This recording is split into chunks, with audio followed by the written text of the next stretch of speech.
All right, everyone, we're back. We are back with the final game in this series, and guess what? It's going to be a switcheroo. Tilea is going to play Zerg here on Derelict Watcher. What do you think of this choice, Vex? The Terran was looking strong on the last map, but I guess not too comfortable with it. Um, I didn't know if doing that in the middle of a best of three was actually allowed, but obviously we are being proven that it is in fact okay. Spawning in our top right-hand corner as our blue Zerg, we have Hendralisk. And his opponent switching races, possibly switching gameplay styles, looking to take it home here on Derelict Watcher. In the lower left, we have the New Zealand player for Denial Esports, Tilea.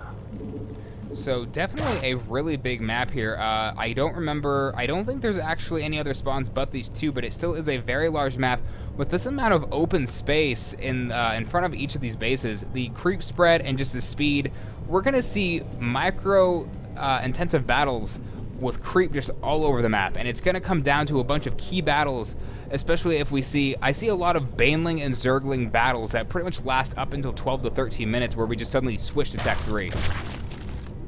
Yep, of course, ZVZ can be so aggressive, so strange. I've seen games, well, this was really before the Mutalisk nerf, but where people stayed on Muta for just 20, 25 minutes because it was so impossible to switch out of.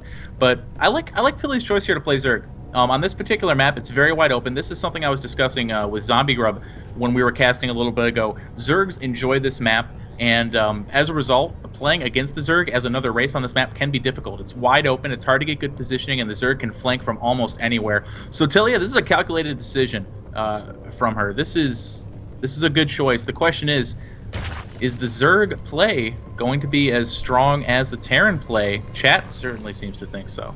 Definitely. Now, I'm actually surprised. I would almost expect switching to Zerg like that.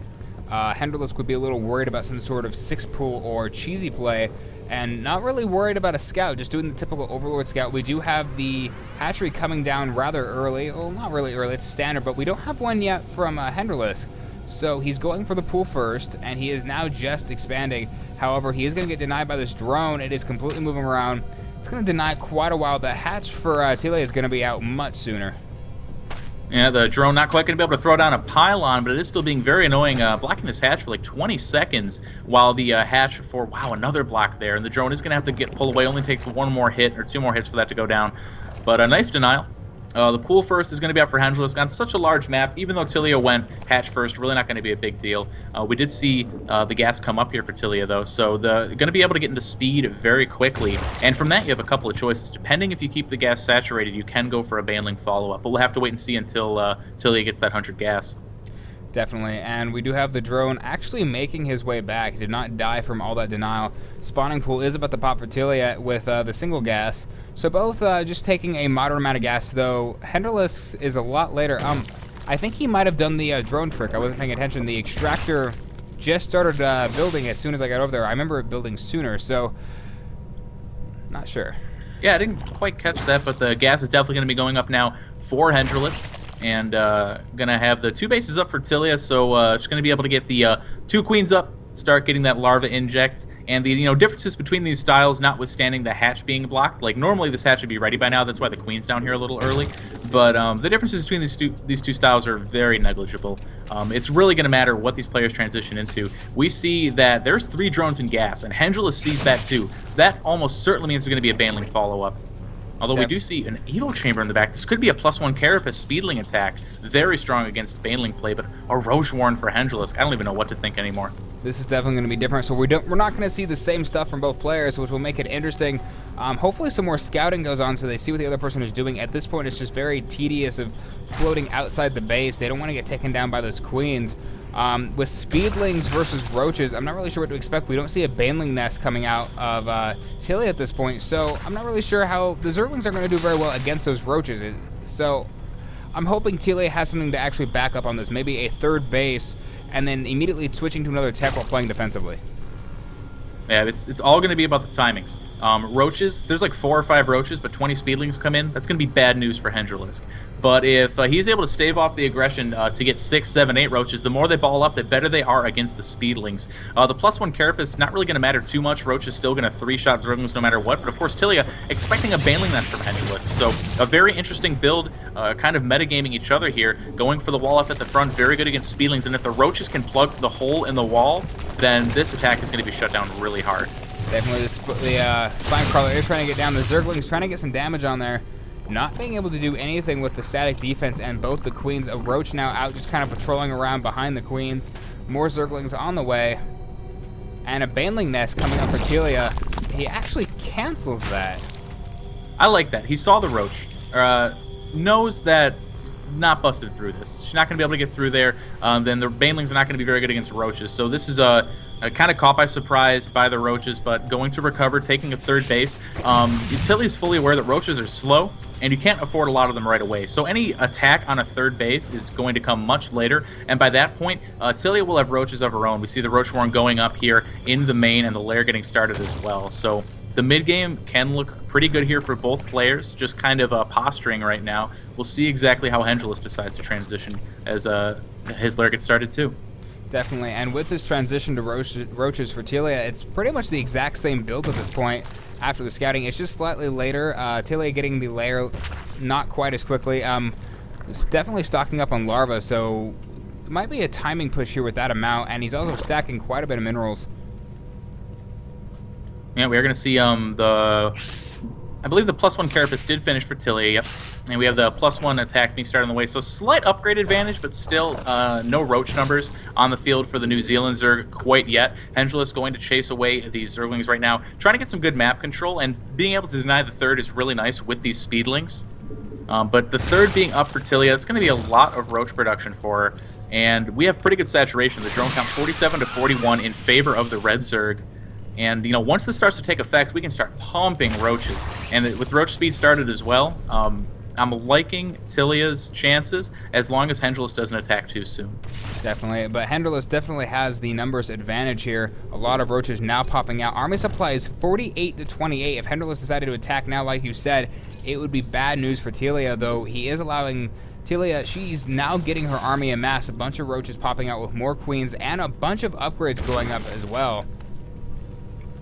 Yeah, nice pickoff on these 2 Roaches here. Gonna delay the attack for a little bit, fully aware of this Roach attack coming. However, Hendralisk has not seen the third. Likely where he's going to be attacking right away, though, because if it wasn't down earlier, it's probably down by now. The Roach count 19 to 9 in favor of Hendralisk. We do have a few Roaches and Zerglings coming out for Tilea, but this is the window that's scary before the +1 finishes, before the speed finishes for Tilea. The numbers are in Hendralisk's favor, and Tilea's got to be really careful, but the Speedling's actually doing work. And there goes a bit more Roaches actually on Tilea's side now. The Roaches trying to get back to base, doing a few kiting maneuvers, trying to kill some units as they head back home. However, the Zerglings are taking a nice buffer of the damage, pushing them all the way back into Hendralisk's base. More units being produced on the back of this. 7 more Roaches popping out for Tilea, just going to keep on pushing this home. Yeah, look at this. The Roach speed finishing just a bit earlier for Tilea than it did for Hendralisk. Able to chase these Roaches away, so Hendralisk is forced to take extra losses. However, it's now Defender's advantage. The Roach numbers favoring Hendralisk. The 1-1 finish for both these players, so it's going to be very even trades. They're going to need to back off. Tilea with a slight drone advantage, going to knock away these creep tumors, prevent the creep from being spread to the third too easily. And now it's just kind of a little bit afraid to engage, because if you engage a little bit too heavy, you take these losses. It's something that's very hard to recover from. Luckily, there's no Infestors out, so it's a little bit more of a forgiving battle, but Hendralisk just has a bit too many Roaches. Definitely, and with the army supply actually still favoring Tilea, it's starting to push up. She really wants to end this now. She wants to push into the base and do some damage. Hopefully, she can come over here and realize there is a third. It is actually in a great spot. There's no other way up this, and the main army is sitting right at the ramp's third and to the second. So actually, it's going to be really hard for her to do much until she tech switches. I really want to see something besides Roaches. We're seeing massive amounts of Roaches from her and nothing else.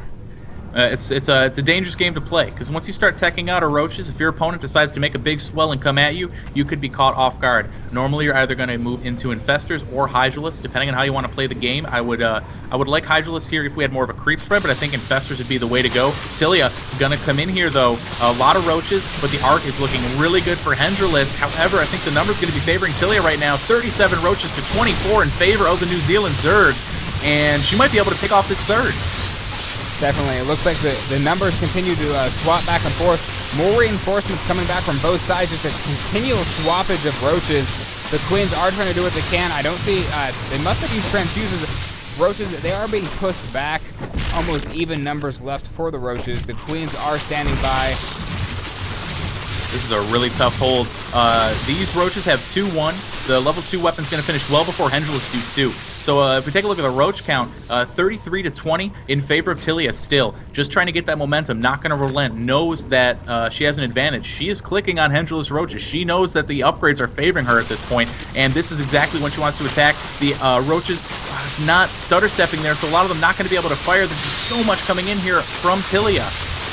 Definitely 10 more roaches being built on Telea's side and 12 more for Hendralisk. Just constant roach production because they know if either one slacks off, they're going to start losing. More roaches come into a regrouping. Just massive amounts of roach war at this point. It's all that we see. They don't have any time to actually tech up for anything else. Telea's roaches doing the damage they need to do. They are going to try to move up this range, possibly one-shot these queens. One queen does go down. They might get the second. There goes the second. Now they focus back on these roaches after getting their victory. Yep, a lot of roach war here. I guess that's why it's called the Roach War, and the 2-2 is finished for Tilea, and Hendralisk just not have what he needs to stop this. Not enough roaches, not enough upgrades. The 2-1 is done, but the 2-2 just about to finish. At that point, we'll have the even upgrades, but Tilea's been trading too well for too long. 2,000 resources behind is Hendralisk in the units lost tab, and I think as soon as this next wave arrives, there it is, GG, and a close series that Tilea is going to take 2-1. Definitely, with that first loss, I was expecting to see a sweep, but Tilea coming back, even with a race switch, to win it 2-1. Yeah, absolutely crazy. Really, really cool series. And Tilea is a player who's been performing really well lately. Definitely could be considered an up-and-comer. Not the biggest name, but it looks like she's definitely managing to get over her tournament nerves, taking out a player like Hendralisk. Hendralisk is very good. We saw, extremely good play in that first and second game from the Zerg player, and third game was good too. But Tilea really knew how to pick off those small advantages in ZVZ and make it snowball. So that choice on Derelict Watcher ended up fetching her the win. Definitely. So we'll see when the next game gets going. We'll go ahead and run our ad. Don't go anywhere. We'll have many more games for you. And don't forget, tomorrow we will be booting up at 10 a.m. bright and early for all you West Coasters out there. Yep, 10 a.m. Pacific time, 1 p.m. for you East Coasters like me. And if you're somewhere in Central or Mountain, I forget which is 2 hours and which is what, but I guess that would be 12 p.m. Our next game is going to be Suppy versus Shu, it looks like. So make sure to stick around. We're going to see Clarity Gaming's Shu go up against EG's Suppy, a PVZ. Going to be loads of fun. And we'll be back after this commercial break.